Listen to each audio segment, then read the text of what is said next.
যে থেতো করে দেবো, তাহলে অতি সহজে চিকেনের ভিতরে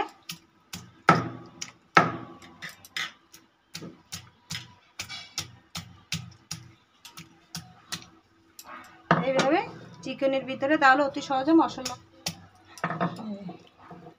নরম করে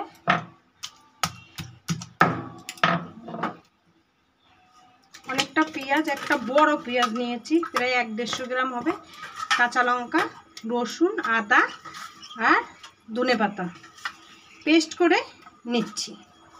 এবার আমি এটাকে ঢাকনা দিয়ে মশলার যে পেস্টটা ঢেলে দিলাম,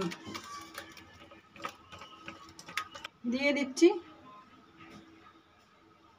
সোয়া সস 1 ঢাকনা, না ভিনিগার 1 ঢাকনা, ভিনিগার দিয়ে দিলাম 1 ঢাকনা,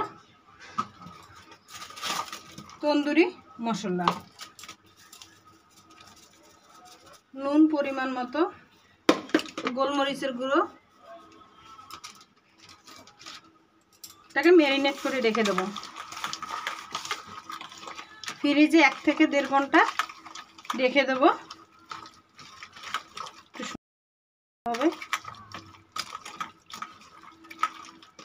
তারপরে 1-1.5 ঘন্টা পরে বাটার দিয়ে ফ্রাই করে দেবো। বা একঘেয়েমি চিকেন ভালো লাগে না খেতে, তাই একটু অন্যরকম করে নিচ্ছি। তোমরা তাহলে এইভাবে করে নেবে।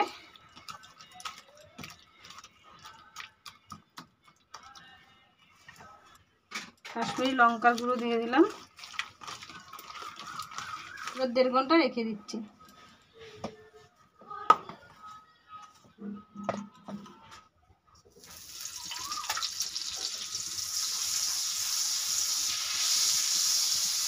বাটার দিয়ে দিলাম, সাদা তেল আর বাটার। এবার চিকেন ফ্রিজে রেখে দিয়েছিলাম 2-3 ঘন্টা।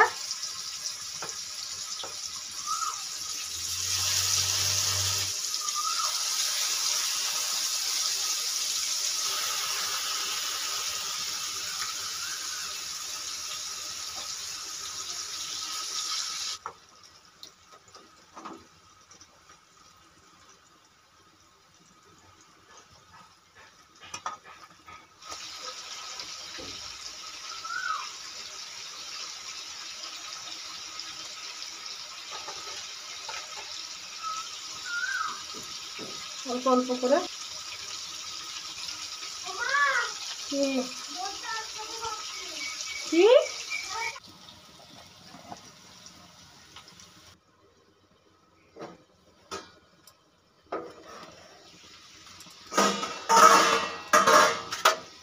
ঢাকনাটা খুলে দিলাম,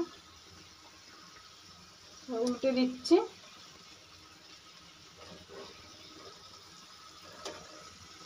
দেখো কি সুন্দর পিঠটা হয়েছে।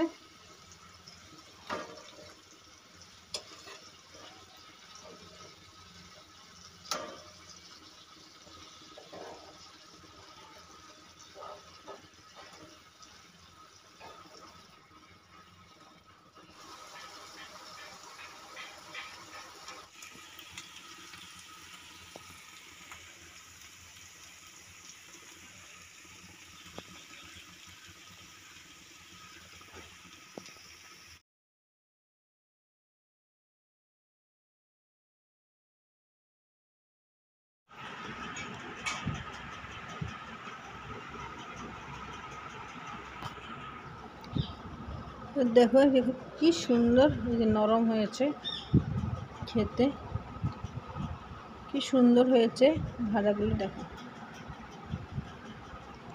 এবার আমি দেখো এত সুন্দর সফট হয়েছে, জুসি হয়েছে, দেখো এই যে কি সুন্দর নরম। এবার তাহলে এভাবে এই যে কাসন্দ টমেটো সস লাগিয়ে দারুণ হয়েছে, দারুণ হয়েছে চিকেন ফ্রাই। বাচ্চারা একঘেয়ে খেতে চায় না, অথবা আমাদেরও একঘেয়ে খেতে ভালো লাগে না, তো একটু নানা রকমভাবে ঘুরিয়ে বাচ্চাদেরও খাওয়া হয়। আমাদের একঘেয়ে ঝোল ভালো লাগে না মাংসের, নানা রকম করে এইভাবে তোমরা করে খাবে বন্ধুরা। হচ্ছে কি বলবো, দারুণ হয়েছে, দারুণ খেতে, এত টেস্ট হয়েছে মানে বলার মতো না।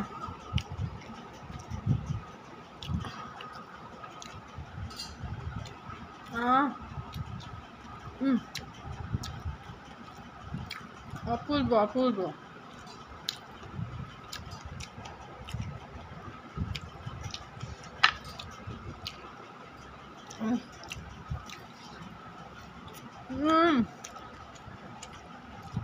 সুন্দর নরম হয়েছে এটা।